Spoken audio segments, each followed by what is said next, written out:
Papaya muna. Papaya muna. Uunahin natin. Ang tamis. Sa totoo ang tamis. Nga, Sting. Hindi ka. Lumapit ka. Sting. Magpakita ka sa camera. Ah, okay, game. Wala, ma-ever. Wala, hindi na. Mas na. Isa pa. Kunyari Tapos nga ba? sweet. Kunyari sweet tayo. Mama! I love you! Ayos nga. Sarap. Isa pa. Plastic!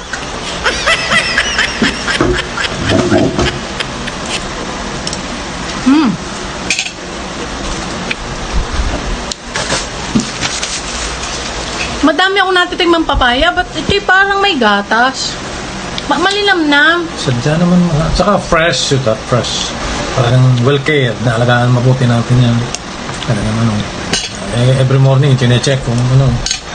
Yan ang tinatawag na, kamakati yan.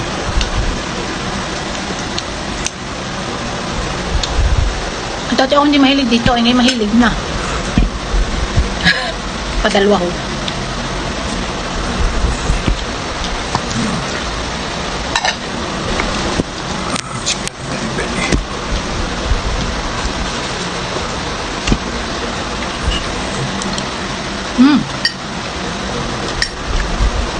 Aray, ubos namin.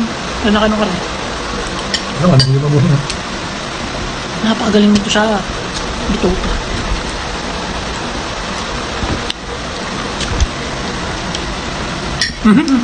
Ba? Natakbo.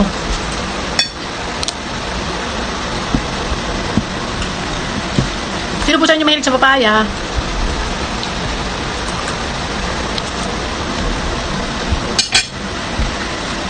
Isa ito sa pinakamasustansya mo. Prutas. Kaya lang, grabe ang mahal-mahal. Kahit wala na, nangabot tayo. Tutukuran natin. Patatlo na po.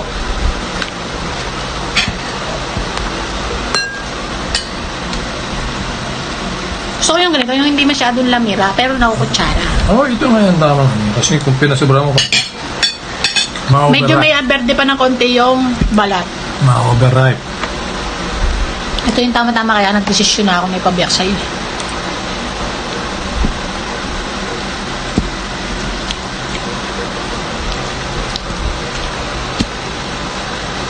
Hindi ko na po binibenta kasi iila naman, tapos pangkain na namin kasawa. Hindi naman kailangan.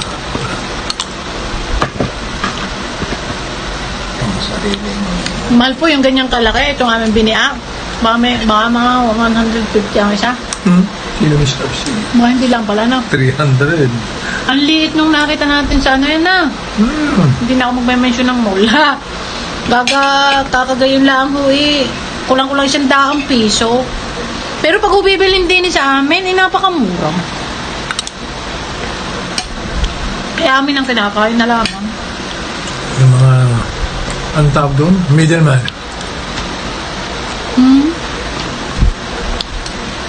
Kawawa mga farmers. Mura kukunin sa'yo. Huwag yung kanil pong ektarya. Bawi ka, pero May pagka labang ka. kakaung-kaunti lang, talo ka talaga. Pero pagka mga 10 puno, kainin mo na. Ang ano niya.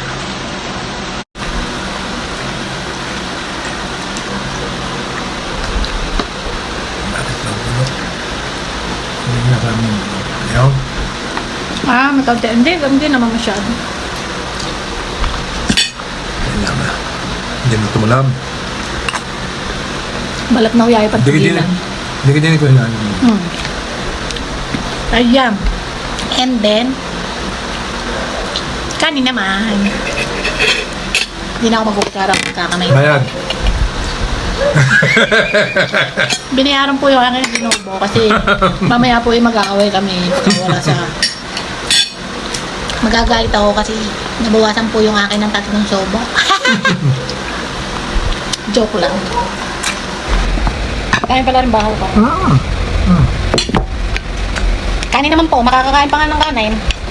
Ba, syempre. Gulay!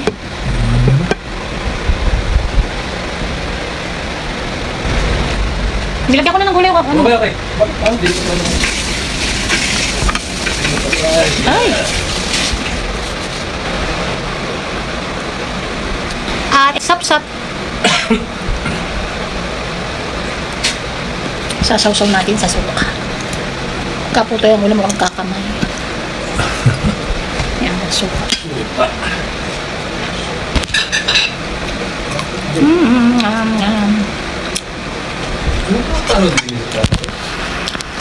Wala. Hindi. Kain na po.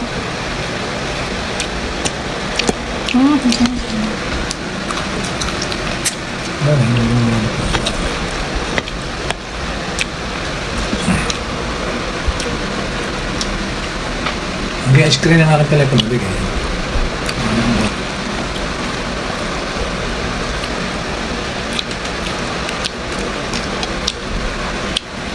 Sa totoo lang po, ang gulay na balatong paborito namin mag-asawa. Kaya, minsan nakapadala ng luto namin. After a week, luto ulit kami. Gusto po nangyayari ko dun sa mga sa alugbati namin tsaka yung talbos ng kamote kapag ang Laguna. Kaya, inaano ko na dapat mapangunan.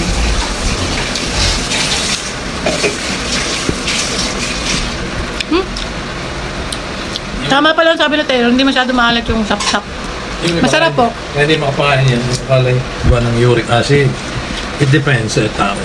Hindi baka naman ano. Hindi, yung iba hindi kayo iwas sa mga beans at atakas daw ang kanya. Hindi ah. Kaya nga, it depends sa yung physical condition. Hindi lahat.